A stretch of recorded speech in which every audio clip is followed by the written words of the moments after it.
भोगने के बाद में इसी जीवात्मा को सीधे मनुष्य शरीर नहीं दिया जाता, बल्कि इसे 4 खान 84 लाख योनियों में डाल दिया जाता। जैसे बच्चा होता है, अब बच्चा पहले कक्षा 1 पास करेगा, फिर कक्षा 2 में जाएगा, ऐसे ही वहां पर भी पूरा चैनल बना हुआ। नरकों की यातनाएं भोगने के बाद में इन्हीं जीवात्माओं को 4 खान 84 लाख योनियों में डाल दिया जाता। ये 4 खान 84 लाख योनियां ये कोई मामूली योनियां नहीं होती। 4 खान का मतलब होता है अंडज पिंडज उपमज स्थावर, ये 4 खाने होती हैं। पहली श्रेणी इन पेड़ पौधों की आती है जिनके अंदर पानी का तत्व मौजूद होता है। कभी ये भी मनुष्य हुआ करते थे, लेकिन आज अपने कर्मों का भोग पा रहे एक जगह पर बेचारे खड़े हुए। दूसरी श्रेणी कीड़े मकोड़ों की आती है जिनके अंदर पृथ्वी और अग्नि का तत्व मौजूद होता है। तीसरी श्रेणी पंछियों की आती, चौथी चौपाए जानवरों की आती और 5वीं स्वयं इंसान की आती, जिसके अंदर 5 तत्व जल पृथ्वी अग्नि वायु आकाश 5 तत्व मौजूद होते। प्रेमी भाई बहनों, ये 4 खाने हैं, इनकी अलग अलग 84 लाख योनियां होती हैं। अब आप पेड़ पौधों को देखिए तो नीम का पेड़ अलग है, पीपल का पेड़ अलग है, छौकर का पेड़ अलग है। ऐसे ही अलग अलग प्रजातियों के कीड़े मकोड़े, अलग अलग प्रजातियों के पशु पंछी, कुल मिलाकर के 84 लाख योनियां हैं। हम दुनिया के जीव नरकों की यातनाओं को भोगने के बाद में इन्हीं 84 लाख योनियों में डाल दिया जाता। मामूली कष्ट नहीं होता। अरे हमको आपको गर्मी लग गई तो हम लोग छाया में आ गए, सर्दी लग गई कंबल रजाई ओढ़ लिया, भूख लग गई रोटी खा ली, बीमार हो गए अस्पतालों में चले गए, अपना अपना इलाज करवा लिया। लेकिन देखो उन जानवरों को, क्या गर्मी, क्या सर्दी, क्या बरसात, एक एक रोटी के टुकड़े के लिए बेचारे दर बदर भटकते रहते हैं। किसी का हाथ कट गया, किसी का पैर कट गया, किसी को जीते जी काट डाला, मुर्गी की गर्दन ही मरोड़ डाली।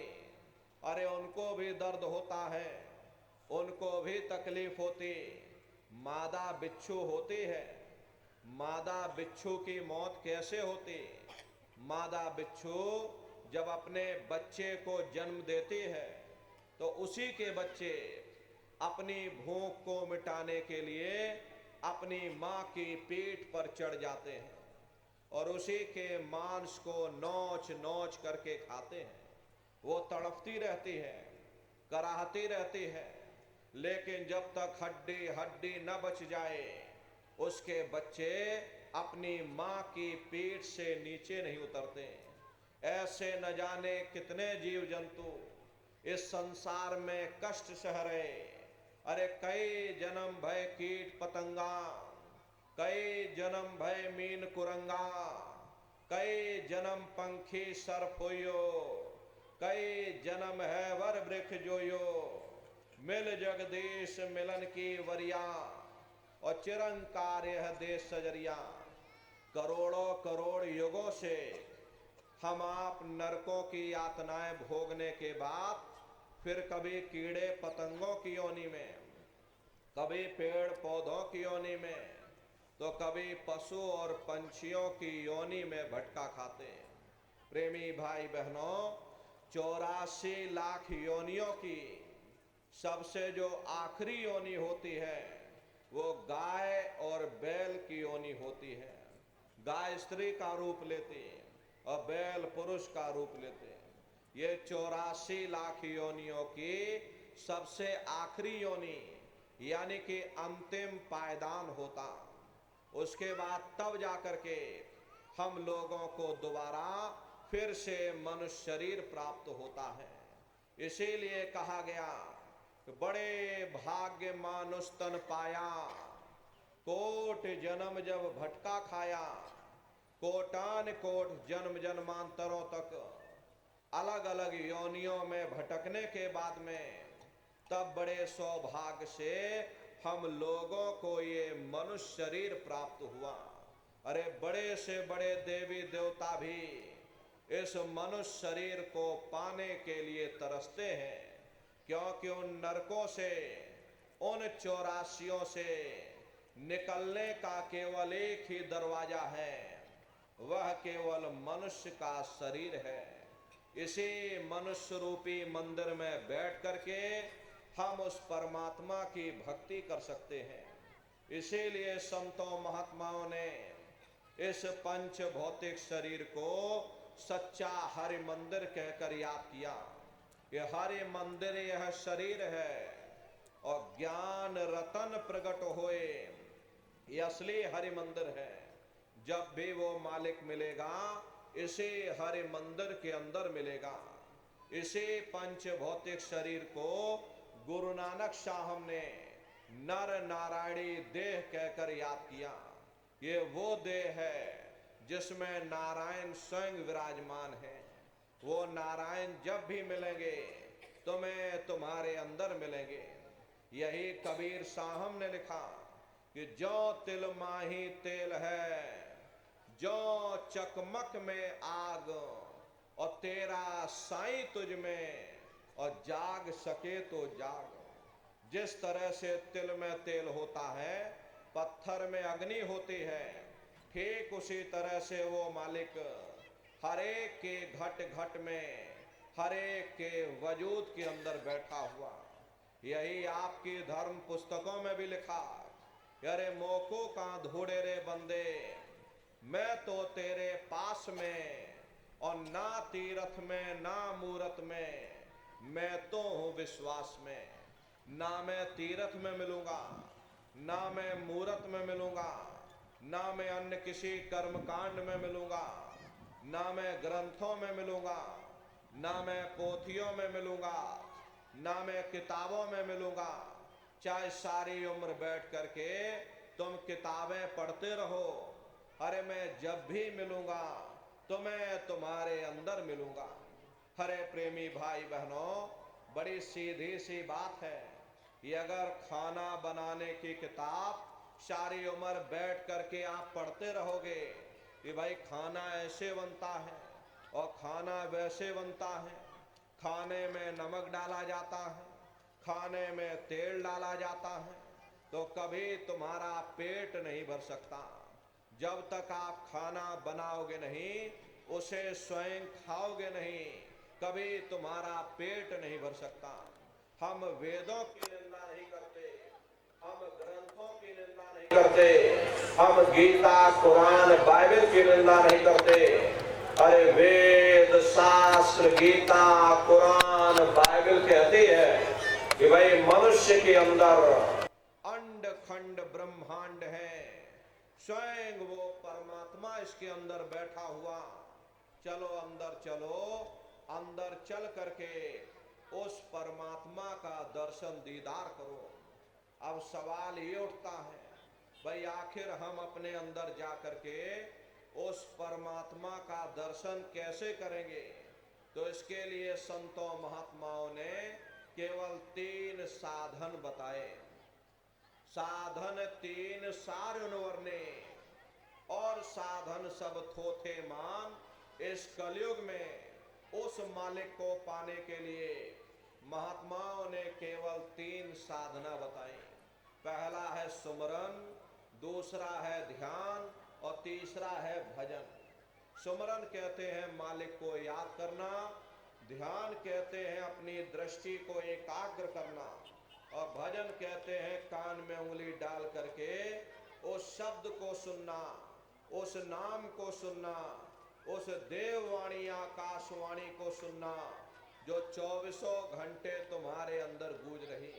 प्रेमी भाई बहनों, ये सुरत शब्द नाम योग की संतों का जो इतिहास रहा, संतों के इतिहास में सबसे पहले कबीर साहब आए, जिन्होंने सुरत शब्द नाम योग की साधना जारी की। उसके बाद गुरु नानक साहब आए, गुरु नानक साहब ने भी सुरत शब्द नाम योग की साधना जारी की। उसके बाद और भी महात्मा आए, कबीर, नानक, दादू दरिया, भीखा, रविदास, पलटू, जगजीवन। चित्रकूट में आप चले जाइए, गोस्वामी जी महाराज जिन्होंने रामचरित्र मानस बनाई, उन्होंने भी सुरत शब्द नाम योग की साधना जारी की। आपके राजस्थान की धरती पर मीराबाई हुई, सहजोबाई हुई, उन्होंने भी उस मालिक को पाया तो सुरत शब्द नाम योग की साधना करके पाया। प्रेमी भाई बहनों, ये सुरत शब्द नाम योग की साधना है। इस साधना की 3 क्रियाएं हैं, सुमरन, ध्यान और भजन। तो कैसे आप लोग सुमरन करोगे, कैसे आप लोग ध्यान करोगे और कैसे आप लोग भजन करोगे, बैठ करके अच्छी तरह समझिएगा और फिर घर पर जा करके करिएगा। तो सबसे पहले सुमरन कैसे किया जाएगा, सुमरन करने के लिए एक माला आप लोग ले लेना। ये देखिए प्रेमी भाई बहनों, 108 दाने की ये माला है। अपने अपने घरों में बैठ करके बाहर से अपनी आंख को बंद कर देना, दोनों आंखों के मध्य भाग में अपने ध्यान को रोक करके और दाने दाने पर जय गुरुदेव नाम का उच्चारण करिएगा। हर दाने पर जय गुरुदेव नाम, हर दाने पर जय गुरुदेव नाम, जय गुरुदेव, जय गुरुदेव, जय गुरुदेव, कुल 108 बार करिएगा। दोबारा इसी जगह फिर वापस आ जाओगे। जब आप जय गुरुदेव नाम का उच्चारण करोगे तो दोनों आंखों के मध्य भाग में अपने ध्यान को रोक करके और दाने दाने पर जय गुरुदेव नाम का उच्चारण करिएगा। जिसको आप याद कर रहे हो, एक समय ऐसा आएगा वो अंतर में तुम्हारे सामने प्रकट हो जाएगा। उसके स्वरूप को देख लेना, फिर उसी के स्वरूप को याद करके जय गुरुदेव नाम का सुमरन सभी नए प्रेमी भाई बहन करिएगा। दूसरी बार फिर यहीं से जय गुरुदेव नाम का सुमरन, तीसरी बार फिर यहीं से जय गुरुदेव नाम का सुमरन। इस तरह से कुल 8 बार जय गुरुदेव नाम का सुमरन सभी नए प्रेमी भाई बहन करिएगा। 8 बार करने के बाद ये माला आप रख देना। प्रेमी भाई बहनों, ये जय गुरुदेव नाम किसी साधारण इंसान का नाम नहीं, ये स्वयं उस अनामी महाप्रभु का नाम है। समय समय पर संत महात्मा अपने अपने समय पर आकर के उस मालिक के नाम को अपनी साधना के द्वारा सिद्ध करते हैं, अपनी साधना के द्वारा जगाते हैं। जैसे कबीर साहब आए, उन्होंने साहिब नाम सिद्ध किया। गुरु नानक साहब आए, उन्होंने वाहे गुरु नाम सिद्ध किया। गोस्वामी जी महाराज आए, उन्होंने राम नाम सिद्ध किया। मीराबाई आई तो उन्होंने गिरधर नाम सिद्ध किया।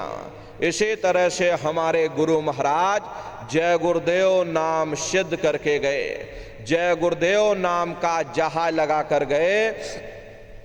अगर ये जहाज पर सारी दुनिया बैठेगी, ये जहाज सारी दुनिया को पार करेगा। एक है साध है सब सद है, और सब साध है सब जाए। पहले अपने गुरु की उंगली पकड़ लो, क्योंकि गुरु तुम्हारा सच्चा रहबर। अरे गुरु गोविंदो खड़े काके लागो पाई, और बलिहारी गुरु आपने जिन गोविंद यो बताई। महिमा उन्हीं की है जिन्होंने गोविंद को लखा दिया। इसीलिए कहा जाता कि गुरुर ब्रह्मा गुरुर विष्णु गुरुर देवो महेश्वरः और गुरुर साक्षात पर ब्रह्म तस्मै श्री गुरुवे नमः।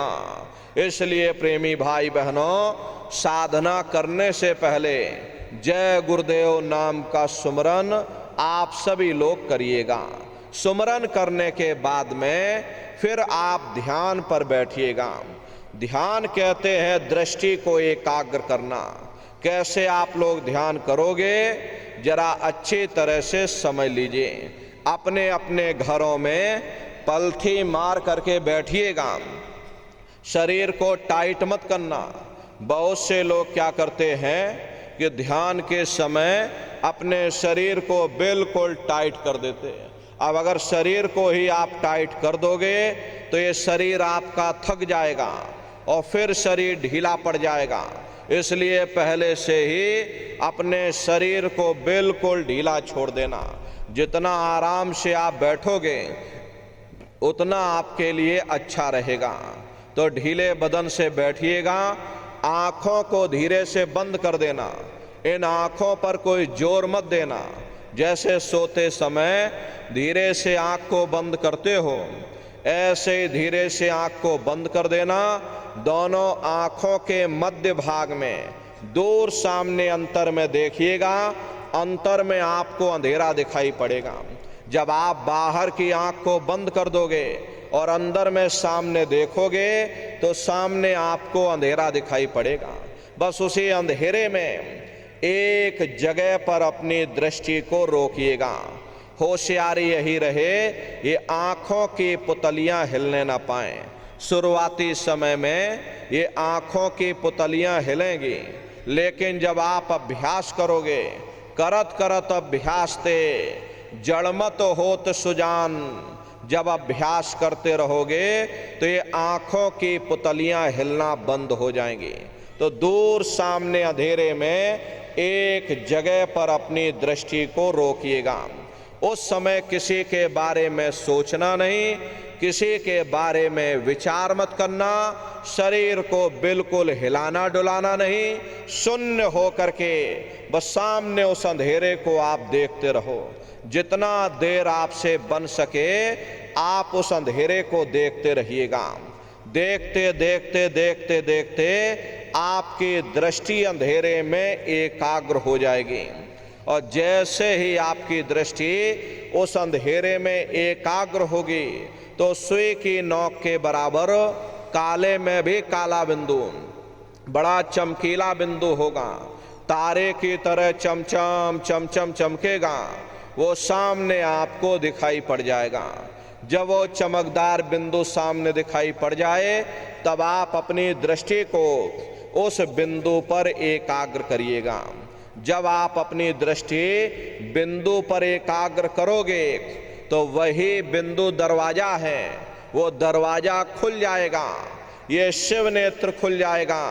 ये दिव्य दृष्टि खुल जाएगी और आप दरवाजे के अंदर दाखिल हो जाओगे। एक बार प्रेमी भाई बहनों ये दिव्य दृष्टि खुल जाए, फिर क्या भूत क्या भविष्य और क्या वर्तमान कोई भेद आपसे गुप्त नहीं रहेगा।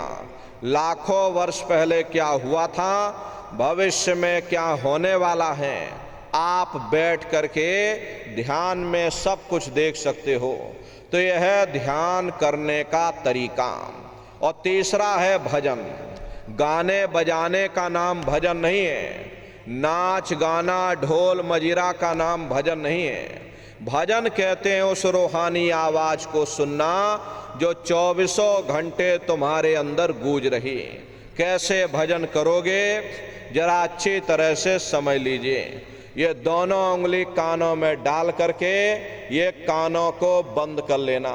कान इसीलिए बंद किए जाते हैं ताकि बाहर की कोई आवाज हमको सुनाई न पड़े।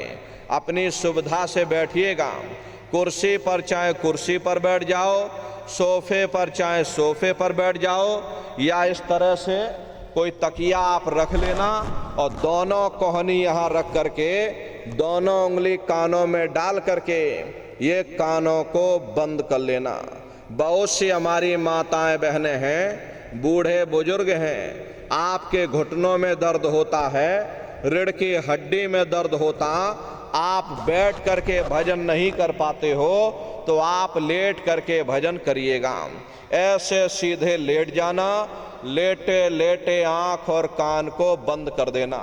मतलब तो आंख और कान को बंद करना है, चाहे आप लेट करके करो या चाहे आप बैठ करके करो। यही कहा गया कि आंख कान मुख बंद कराओ, अनहद झिंगा शब्द सुनाओ। यानी पहले अपनी आंख को बंद करो, फिर अपने मुख को बंद करो, दोनों उंगली कानों में डाल करके ये कानों को बंद कर लो और ऊंचे से ऊंचा ध्यान दे करके गौर से आवाज को सुनने की कोशिश करना। प्रेमी भाई बहनों, जब आप कानों को बंद करके अंतर में गौर से आवाज को सुनोगे तो आपको ऐसा अनुभव होगा कि कहीं सीटी जैसी आवाज हमारे कानों में बज रही, टी, इस तरह से सीटी जैसी आवाज शुरू में आप सभी को सुनाई पड़ेगी। शाम को अपने अपने घरों में जाकर बैठिएगा, ये कानों को जरा बंद कर देना और गौर से सुनिएगा तो सीटी जैसी आवाज आप सभी को सुनाई पड़ेगी। करना कुछ नहीं है, लेटे हो चाहे बैठे हो, बस आप उस आवाज को सुनते रहना और सुनते सुनते उसी में लीन हो जाओ। जब आप उसमें लीन हो जाओगे तो कुछ समय बाद में दोबारा आपको अनुभव होगा कि कहीं बड़ी दूर से एक महीन आवाज, घंटे और शंख की आवाज हमारे कानों में बज रही। जैसे मंदिरों में घंटियां बजती हैं, टन टन टन, इसी तरह से घंटे और शंख की आवाज आप सभी को सुनाई पड़ेगी। उसी घंटे शंख की आवाज को महात्माओं ने शब्द कहा। अरे आपकी धर्म पुस्तकों में लिखा है कि पोथी पढ़ पढ़ जग मुआ, पंडित भया न कोई, और 2.5 अक्षर प्रेम का पढ़े सो पंडित हुई। दुनिया वाले कहते हैं कि 2.5 अक्षर का मतलब प्रेम है। अरे प्रेम नहीं है, प्रेम में तो मात्रा लगी हुई। यहाँ पर जिस 2.5 अक्षर का वर्णन उन महात्माओं ने किया वो है शब्द शा, आदा, बा और दा। उसी शब्द को महात्माओं ने नाम कहा। कलयुग केवल नाम आधारा, सुमिर सुमिर नर उतरहि पारा। कलयुग में केवल नाम का आधार है, वो नाम तुम्हारे अंदर 24 घंटे गूंज रहा तो वो आपको सुनाई पड़ेगा। प्रेमी भाई बहनों, जब घंटे शंख की आवाज आपको सुनाई पड़ने लग जाए तब आप उस आवाज को पकड़ लेना, उसको सुनने लग जाना। जब आप उसको सुनने लग जाओगे तो वो आवाज धीरे धीरे बढ़ना शुरू होगी और बढ़ते बढ़ते इस कदर बढ़ेगी कि आपके रोम रोम में घंटे और शंख की आवाज गूंजने लग जाएगी। अरे बड़ी घनघोर आवाज होती है, बड़ी मधुर वो आवाज होती। ये जो दुनिया के आप लोग संगीत सुनते हो, उस रूहानी संगीत के सामने ये दुनिया के संगीत कुछ नहीं है। जब आप उस रूहानी संगीत को सुनोगे, घंटे शंख की आवाज को सुनोगे, इतना भारी आनंद आपके ऊपर छा जाएगा, इतनी खुशी आपको होगी। अरे ऐसा नशा आपके ऊपर चढ़ जाएगा, इतना आप उस आवाज में खो जाओगे या आप सारी दुनिया को भूल जाओगे। प्रेमी भाई बहनों, शंकर भगवान को वही नशा चढ़ा था। शंकर भगवान कोई गांजा भांग नहीं पीते थे। ये तो हमने आपने शंकर भगवान को भी बदनाम कर दिया कि शंकर भगवान गांजा भांग पीते थे तो चलो हम भी गांजा भांग पिएंगे। लेकिन न नारियों, शंकर भगवान ने कभी गांजा भांग नहीं पिया। शंकर भगवान जिस नशे में लीन रहते थे वो नाम का नशा था, वो शब्द का नशा था, वो ध्यान का नशा था, वो भक्ति का नशा था। जब आप उस आवाज को सुनोगे तो आपको भी वो नशा चढ़ जाएगा, क्योंकि उस आवाज में चुंबक है। जब आप उस आवाज को सुनोगे तो वो आवाज आपको अपनी ओर खींचेगी और जब खिंचाव होगा तो जीवात्मा का फैला हुआ प्रकाश ये 9 दरवाजों से सिमटने लगेगा। अब ये 9 दरवाजे कौन कौन से हैं? देखो प्रेमी भाई बहनों, अच्छी तरह समझिएगा। अरे बहुत बड़ा विज्ञान है। दुनिया का विज्ञान जब समाप्त हो जाएगा तो ये विज्ञान प्रारंभ होगा। तो 9 दरवाजे कौन कौन से हैं? 2 आँख, 2 कान, 2 नाक के सुराख, 1 मुंह और 2 मलमूत्र का रास्ता। ये शरीर के 9 दरवाजे हैं। सबसे पहला दरवाजा गुदा चक्र आता है। गुदा चक्र में गणेश जी वास करते हैं। गणेश जी वहाँ के मालिक हैं। ये 4 दल का कवल है। यहाँ पर पृथ्वी तत्व पाया जाता। उसके ऊपर इंद्रिय चक्र आता है। इंद्रिय चक्र में ब्रह्मा जी वास करते हैं। ये 6 दल का कवल है। यहाँ पर जल तत्व पाया जाता। उसके ऊपर ये नाभि चक्र आता है। नाभि चक्र में विष्णु जी वास करते हैं। ये 8 दल का कवल है। यहाँ पर अग्नि तत्व पाया जाता है। उसके ऊपर ये हृदय चक्र आता है। हृदय चक्र में शिव जी वास करते हैं। ये 12 दल का कवल है। यहाँ पर वायु तत्व पाया जाता। हरे वास तो वो ऊपरी मंडलों में करते हैं, लेकिन उनका प्रकाश, उनकी किरणें इन चक्रों पर पड़ती हैं। उसी के ऊपर एक कंठ चक्र आता है। यहाँ पर आद्या महाशक्ति की किरणें पड़ती हैं। ये 16 दल का कवल है।